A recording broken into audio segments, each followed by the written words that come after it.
I want you to picture this. It's your wedding day. The day you've imagined since you were a child. The day you've carried in your heart through the highs and lows of life. But for me, it wasn't just about marrying the man I love. It was about wearing the one thing in the world that could make my mom feel close to me again, even though she's been gone for 2 years. Her wedding dress, a long, lacy gown she'd worn decades earlier, preserved through time, still holding the faint scent of her perfume. She used to tell me, with a twinkle in her eye, that one day it would be mine to wear, that it would walk with me down the aisle, carrying her spirit along. So I protected it like a priceless artifact. I had a plan. I'd only wear it for the ceremony, then switch to a more casual dress for the reception. No food, no drinks except water. No stepping outside where the elements could touch it.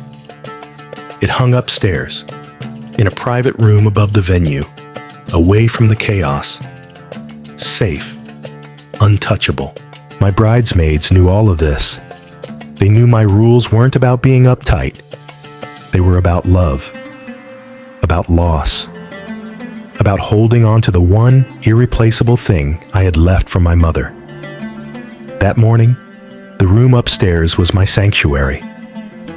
The dress hung in one corner, the light catching the lace just right.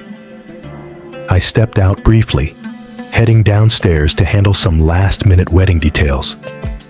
I wasn't gone long, but when I came back, everything changed. The moment I opened the door, I knew something was wrong. My bridesmaids were standing there, a little too still, their faces caught between guilt and tension. They told me what happened. While I was gone, they decided to open a bottle of Pinot Noir, my favorite, as a little celebration. They poured themselves glasses, started walking around the room, chatting, looking at things. And then Anna, one of my bridesmaids, someone I'd considered a friend, wandered over to my dress. She got close, too close. She started touching the lace with one hand, and in the other, she held her glass of deep red wine. They said her hand slipped, that somehow the wine spilled all over the bottom of my mother's dress. I could barely process it. My maid of honor immediately grabbed her phone, calling every professional cleaner she could find, desperate for a miracle. But every single one said the same thing. There was no way they could take the dress before the ceremony. They gave her tips to help preserve it until it could be brought in. She started working on that right away. I stood there, shaking, tears running down my face. My heart felt like it was being torn apart. And then I turned to Anna. "What were you doing?" I asked, holding red wine that close to my dress. "You knew how careful I was being." Her response? She shrugged, said it wasn't such a big deal, because I was going to wear the dress anyway, so it could have gotten damaged that way too. It felt like someone had slapped me. Not only had she ruined the one piece of my mother I could carry with me down the aisle, she dismissed it like it was nothing. I saw red. I told her she was thoughtless, careless, stupid, and then I told her she was no longer part of the wedding. I wanted her to leave. She left without a fight. We haven't spoken since. So I got married in my reception dress. I smiled for the pictures, but inside, my heart was heavy. The ceremony I dreamed of, standing in my mother's gown, was gone. That memory would never exist. After the wedding, I thought maybe my other bridesmaids would understand why I reacted the way I did.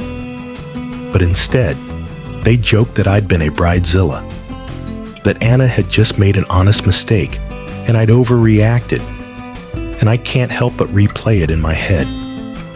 If it had been an accident followed by genuine remorse, If she had apologized, looked me in the eye, and admitted she'd been careless, maybe I could have forgiven her. But she didn't. She minimized it. She acted like it didn't matter. And so, I asked myself, and now I'm asking you, am I the asshole? Here's my reflection. Sometimes, people will tell you that things can be replaced, that they're not worth losing relationships over. But the truth is, not all things can be replaced. Some carry love, history, and a person's very essence stitched into them. When someone disrespects that, especially after you've made your boundaries clear, they're not just damaging an object. They're damaging a piece of your heart. The real question isn't whether the wine spill was an accident. The real question is, what do you do when someone's carelessness collides with your deepest grief? And instead of offering compassion, they shrug it off. So, I'll leave you with this. If it were your mother's dress on your wedding day, and your friend ruined it, then dismissed your pain, would you still call it an honest mistake? Or would you see it for what it was? Proof that sometimes people show you exactly how much they value you, and it's far less than you deserve? Let me know what you think.